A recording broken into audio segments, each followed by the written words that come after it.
Yes, the case for an American empire. Now, before I get into this, I feel the need to clarify what this video will be about, as well as my intentions and what I expect Americans to be able to do here. And if they can't, well, then stay mad. It will amuse me either way. This video is, first and foremost, most definitely a propaganda piece. However, I do not need to lie to spread my particular brand of propaganda. All I do is present information and probe you in a direction by showing the reality of certain situations and appealing to history. So a friend of mine suggested to me that one of the many reasons I rub Americans the wrong way is I am critical of America's founding document as it pertains to function, whereas in the American conscience, it's very much seen as a foundation of her values. Naturally, therefore, being a foreigner, I don't care for the sentimentality, only the functions. I'm not here to denigrate the values, though, rather to pause and give thought to other vehicles of reanimation, as well as the reality of the situation, and proceed from what you see, using what we have in the 21st century West, through the lens of your own history. So yes, I will annoy, yes, I will irritate, and yes, I will probably make you hate me. Welcome to another day ending in Y. Considering, though, we'll be discussing America's founding, and your first great foe was the British Empire, allegedly, I think it would behoove us all to look at England's history before your own, specifically the Glorious Revolution. Now, the Glorious Revolution takes place in England in the late 1680s under the reign of King James II. You see, King James II converted to Catholicism as well as marrying an Italian Catholic, Mary of Modena, daughter of Alfonso IV, Duke of Modena. The predominantly Protestant English nation and the Protestant nobility not exactly great fans of a Catholic sitting on the throne.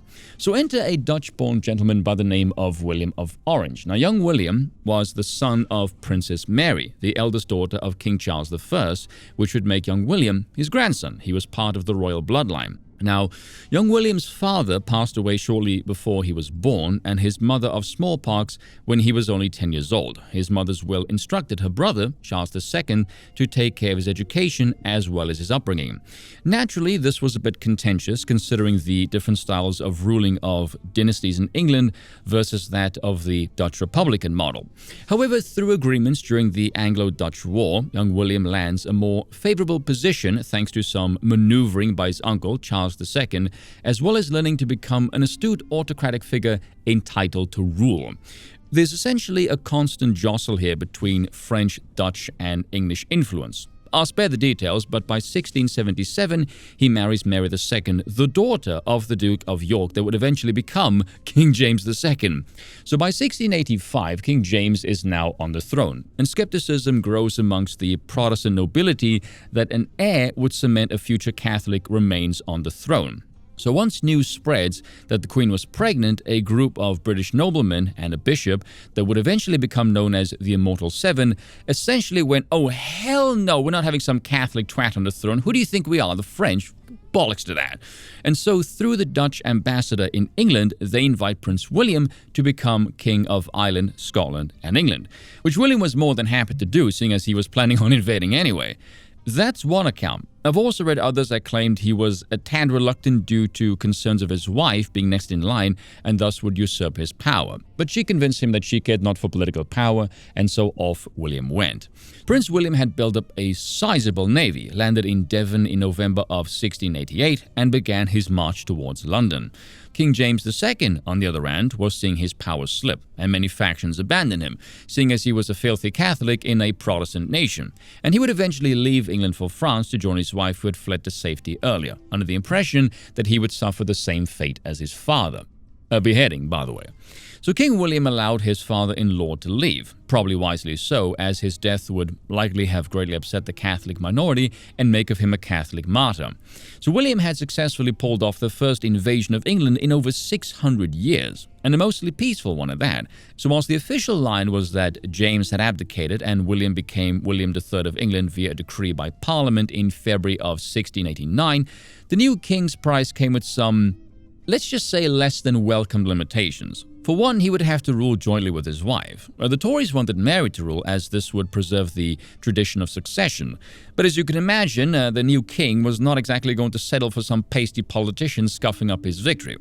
However, despite this, a large series of laws are passed by Parliament, greatly limiting the powers of the monarchy. It is here where the bedrock foundation of England's constitutional monarchy is formed, and pretty much from here on in, all the way to the 1900s, it's just a constant series of erosions and transfers of power away from the monarchy into the greedy, grubby hands of Parliament. This is the type of government that was in charge of England by the time the American Rebellion rolls around. Prior to this, the colonies were always considered the rightful property of the king. The gripe of the colonists, then, was not against the king, it was against Parliament. This would also explain why the Founding Fathers were so violently opposed to democracy, and why the US Constitution features the position of the chief executive. Which all makes sense. What was a phrase used by the Americans? No taxation without representation.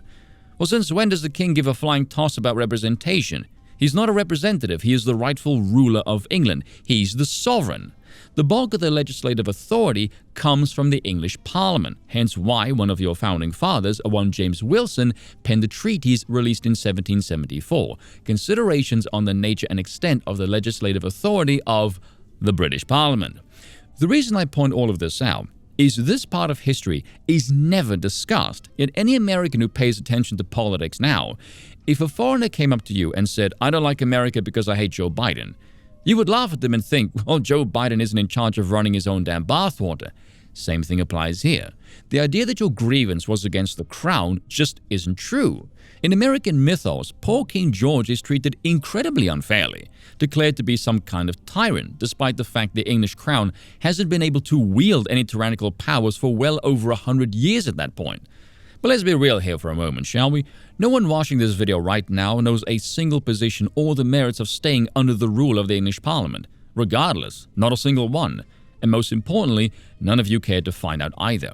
If you were to look at your history, after the Declaration of Independence, you have the first original government, the Articles of Confederation, which lasted not even a single generation. It was replaced by the US Constitution 12 years later, ratified in 1788.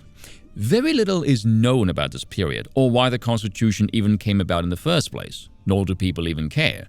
You, like everyone else around you, has swallowed the "history is written by the victor" mantra, and so long as you think you have free speech and weapons, no matter how bad it gets, you console yourselves by looking at other nations and saying, well, it could be worse. And so I have a question for you Americans with regards to this particular period, specifically to the Founding Fathers who devised the creation of the centralized power that is the US Constitution in secret and the reverence they hold in the American mind. Do you extol them as great political theorists or for their will to power? Perhaps a bit of both. The reason I want you all to think about this is, why do you think they did what they did? Do you consider them traitors to the original revolutionary cause? And if not, do tell why not. What were the circumstances they found themselves in? What about it led them to the creation of the US Constitution? I think you can all agree, simply due to the nature of their secrecy, that this was not a move done with democratic consent. No. This was an elite aristocratic coup done in the name of an ideal, as well as pragmatic reality. Clearly, their creation was not perfect, but was it an improvement over what they had at the time? Apparently so. The question that I have for you then, dear viewer, is why don't you think a different elite with the same ideals can't do the exact same thing right now? I want to read a bit here from a book called The Royalist Revolution by Eric Nelson. The colonists, on this view, had rebelled against a corrupt multitude, not a monarch. They had sought protection for their liberties in the prerogatives of the crown, not in the wisdom of popular assemblies. My good God, doesn't that ring true of your government right now?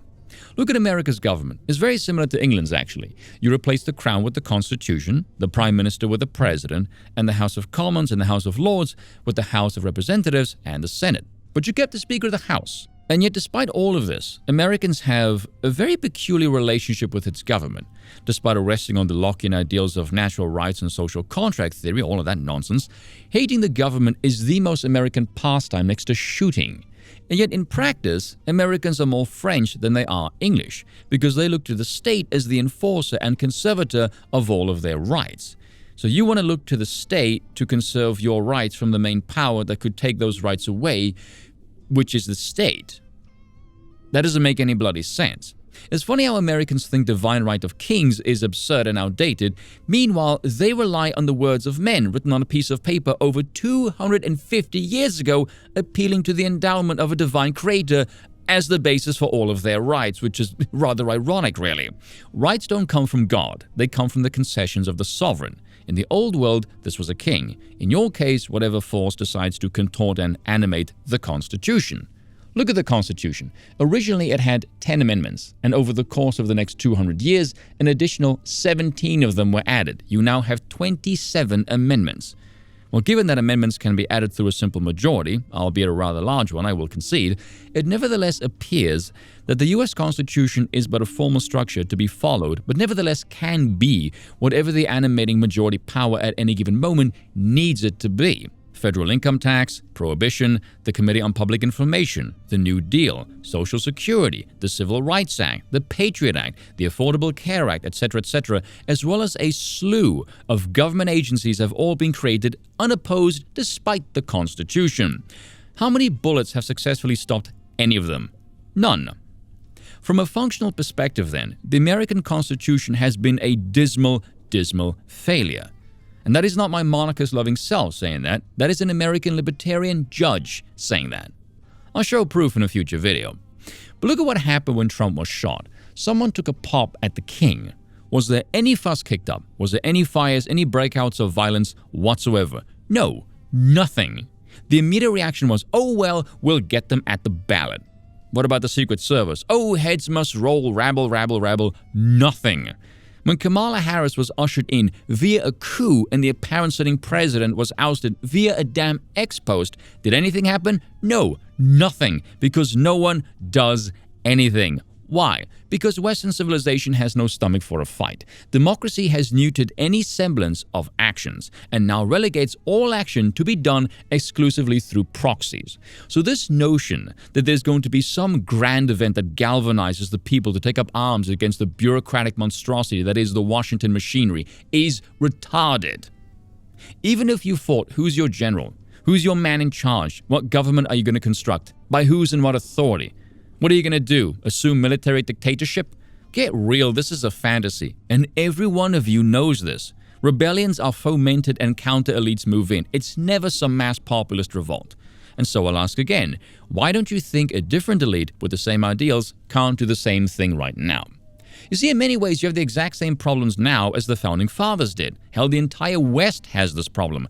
A disconnected class of parliamentary plebs undermining the sovereign. You don't have a seat at the table, and you haven't for well over a century, in fact. The problem is domestic, it's not foreign. Actually, the problem is very much foreign, but that's a topic for another time. Look at us. Have you ever noticed when there's a new leader in government, we all rejoice as if they alone can do something, only to be blocked by the bureaucracy that is entirely self-serving and is hated by everyone except by those who bought them? If their job is supposed to represent, and not only do they not do this, but they appear to hamper the will of an executive at every turn, why do these people continue to exist? Do they provide balance? No. I'm of the opinion that it is in our blood as Europeans to long for kingship. We are people that work best under the rule of a great sovereign. We as people don't even understand government or its operations. We really have no idea. In fact, let me ask all of you a question right now. Can any of you watching this video name me the top 5 most successful politicians of this century when it comes to creating legislation that actually passed? I'll bet there's not even one of you. Why do you think that is? But we never think of this because we believe almost instinctively that one man is actually pulling the strings. Meanwhile, we all know this is not true, but we all want them to wield that kind of power. Every successful hierarchical structure runs like a monarchy. It's always top-down. Even look at Trump. What's the one thing everyone sane wants Trump to do? Destroy as much of government as humanly possible. So you want the king to cull the oligarchy. Would anyone really care if Trump used executive power to cut DC down to size? Hell no. The exact same argument was made by the author in the Royalist Revolution. The people yearn for their freedom to be protected by the prerogative of the king. Because let's be real, no one thinks Congress is doing a damn thing but lining their own frickin' pockets. Speaking of Congress misbehaving in unsavory manners, listen to this. Okay, though current events are a blip on the radar, do you see America going toward a more authoritarian or more libertarian direction? These words they're not really words that I like to use because they're, authoritarian is essentially a sort of strange pejorative because sovereignty is conserved. All states have complete authority, whether you see it or not. It's just a question of sort of how coherently and efficiently they can use that authority, and do use that authority that gives you the sense of authoritarian. I don't think actually, there's certainly the senses in which we see power active today are mostly not acting through the government. If anything, they're sort of acting because formal power sort of becomes passive in the face of informal, efforts. But what you see is that, informal power is very firmly in the saddle and has been for quite some time. If you're talking about the extension of that informal power into sort of increasingly intrusive, interventions in our kind of personal and professional lives, absolutely. I do see an increase in that, but that's not, I think, what most people mean when they say authoritarian. Now that's an answer you rarely, if ever, hear in the present day. You might have noticed myself, I avoid ideological entanglements as much as humanly possible. I prefer to stick to an Aristotelian model of political thought, topped off with a bit of Evola. My principles are only those that before the French Revolution every well-born person considered sane and normal. I prefer to focus on function. And when it comes to words like communism and socialism, which is communism for slow people, Marxism, neo-Marxism, fascism, etc., no one even knows what any of these words mean. Purely from a functional perspective, in our timeline, these words presently are just labels, repurposed to ostracize, and that's it. Come on, we all know those who use these words in casual parlance are a bunch of plebs who don't know a damn thing. Anyone who thinks fascism is presently a serious threat to the Western Hemisphere is an idiot. Hell, words like authoritarian, even libertarian, people don't know, or they mean different things to different people. Civilizations are made up of humans who change, wither, and die. Nothing is ever constantly stable. Things are always in motion. Adaptation is key to survival. Except words, apparently. They're rife for perversion. But Curtis is right. Take a look at the state. It's always absolute. Its actions and how quickly it moves is what ultimately matters. I'll ask the people this. What is the purpose of your nation? Who are its people, and what do you wish the state to actually be able to do? I've asked several people what the word authoritarian means, and you will be amazed, or rather not perhaps, at the amount of people who think without democracy, the state is automatically authoritarian. The conduct of the state doesn't even factor into their description here. It's purely their lack of theatrical interaction with it that brings them to this conclusion. In reality, libertarianism and authoritarianism are far more aligned than you would think. All of society can be boiled down to one simple formula. Every interaction between humans involves trusting the other party with a certain amount of power. The more trust people have, the more complex the society can scale. You could even scale this on a collective to individual basis. Society is always a relationship between the peasantry and the king. The people would like the maximum amount of liberty from the king, but also entrust him to defend them and their liberties, and not to abuse his own power. The king also wants the people to enjoy their liberty, provided they don't abuse it and or take aim at him. There's always that balance. As Antoine de Rivarol said, the absolute ruler may be a Nero, but he is sometimes Titus or Marcus Aurelius. The people is often Nero, and never Marcus Aurelius. And if you look at libertarianism in terms of limited government, minimal government intervention, and mainly for defensive purposes there, what do you wish the state to defend and conserve exactly? How much authority do you wish the state to exercise? See, this is where the so-called authoritarianism depends on the persons or the group. Enter this tweet from Glenn Jacobs, Kane, the Big Red Machine. Very intelligent chap, by the way. Teacher of the Austrian school, which is rather ironic considering I stand in opposition to this treat, somewhat, having read literature from the Mises Institute, which brought me into that position. In a free society, tyrants don't come to power by promising tyranny. They come to power by promising to fix society's problems. If only you'll surrender some of your liberty, then they end up taking more and more until eventually you have none left. Now contrast that with Plato, who said, tyranny naturally arises out of democracy. Let me ask all of you a question. If you read this tweet, yes, what's the first thing that jumps out at you? Because the first thing that comes to my mind is what exactly caused the freedom in your society to become so toxic that people look towards the promises of a supposed tyrant? And who's responsible for the problems exactly? Is it the one, the few, or the many? If only you'll surrender some of your liberty, that is literally any place you go to where somebody else can potentially use force on your behalf. Let's say you showed up at some quaint village in the countryside at night during a rainstorm. In theory, you can run around outside naked. If no one stops you, you pretty much can. However, try getting naked in the middle of the inn and you will find yourself outside in the rain again rather rapidly. So you trade some of your liberty, in this case running around in your birthday suit, for the privileges of being inside the inn where it is safe, warm and dry. You do the exact same thing when you enter any society. It just depends on which liberties that society wishes you to offer up and why. Let's say, for example, you're in a place where heterosexuality is enforced, crime is punished pretty severely, perhaps even through, say, public humiliation, and high crimes with public hangings. The racial demographics of the nation are under tight regulation. If you were some liberal git from Scat Francisco, you would be horrified by this. However, if you were a Christian of European heritage, you would think this is great statecraft. You don't want gay rights, so its enforced absence is not a bother to you. You don't litter, you don't engage in petty theft, so you're happy the state doesn't tolerate any of that kind of stuff. None of the state's excesses that would cause a shrieking liberal to break the sound barrier is of concern to you.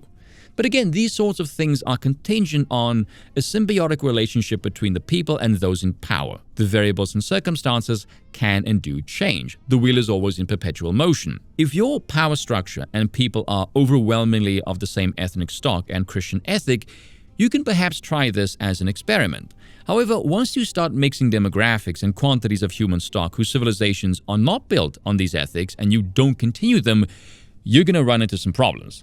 So forget this rubbish of liberalism, individuality, and rights. All of that is fairy tale nonsense. Without an honest system to understand why they matter, they won't. Man is not an isolated atom. We belong to groups always. Tribalism is inherent in the human genome. We are products of lineage, history, and civilization. We do not have some default state of kindness and reciprocity. I will say that again. We are products of lineage, history, and civilization. War, heritage, and genetics. Human beings are not kind and reciprocal by default. Universal liberalism is not real. If we were, mass migration wouldn't be a problem. And it is, I wonder why. Freedom without order and duty is chaos. Mussolini was correct. Like it or not, foundational beliefs do matter, and people need to believe in something. Free markets and consumerism is not a belief system. Capitalism and wealth does not produce morality. If you don't force and enforce your beliefs, something else will force theirs. Tolerance is a weakness. Superior humans must be forged and molded through the works of an iron fist. Might makes right. Welcome to reality, where force is a moral necessity. War is the instrument that forges nations, but it is the philosophy that keeps them in harmony. Beliefs don't need to be true, they need to be functional. Speaking of forcing beliefs in fairy tale nonsense, let's bring all of what we have so far into the present day's political situation, specifically focusing on adaptation. If you were to look at your society purely from a foundational belief system perspective, the animation of the masses, you might have noticed a disturbing amount of them are basically drones or ideological drug addicts who believe in things completely removed from any facet of objective reality. Does anything they believe in produce a sane, competent, and/or functional society? No. In fact, it does the exact opposite of that. You would think then, if you can tell the masses are moronic drones who believe in fairy tale gibberish, that trying to appeal to them rationally doesn't work because rationality does not decide their voting choices. So what does? Power, and nothing but raw power. Humans are always the product of some influential authoritative sources, be this family, education, religion, military status, or power. Again, whether you like it or not. Now look at the sane population that vote based on policy. From a purely competent regime perspective, the only opinions whose actually matter are theirs. The opinions of the stupid hordes are utterly irrelevant. If one half of the electorate vote based on what is better for the nation, meanwhile the other are quite the bunch of literal ignorant drooling morons who vote based on social standing that are guaranteed to make the situation worse, I see absolutely no reason why this pathetic sham of liberal democracy needs to continue any further. It has officially become obsolete. Let's be honest here for a moment, shall we? Let's say Trump wins in 2024. The uniparty deep state apparatus is going to undo everything he did the moment he leaves office, and you all know this. Look at 2020. The time will soon come to end this failing democratic experiment, and a return to some form of autocratic rule will be on the horizon. That's inevitable. Voting now is a dangerously dumb gamble that can only make things worse. That old notion of balance of powers no longer exists, if it ever even did. If you are better than your opposition in literally every single conceivable way, why on earth would you give them an opportunity to take power? Well, tradition and protocol. They don't respect that, so why should you?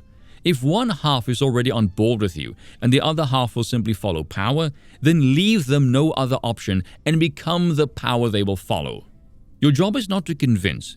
Your job is only to take power, wield it, and lead. Cheers for watching. Once again, I apologize for nothing.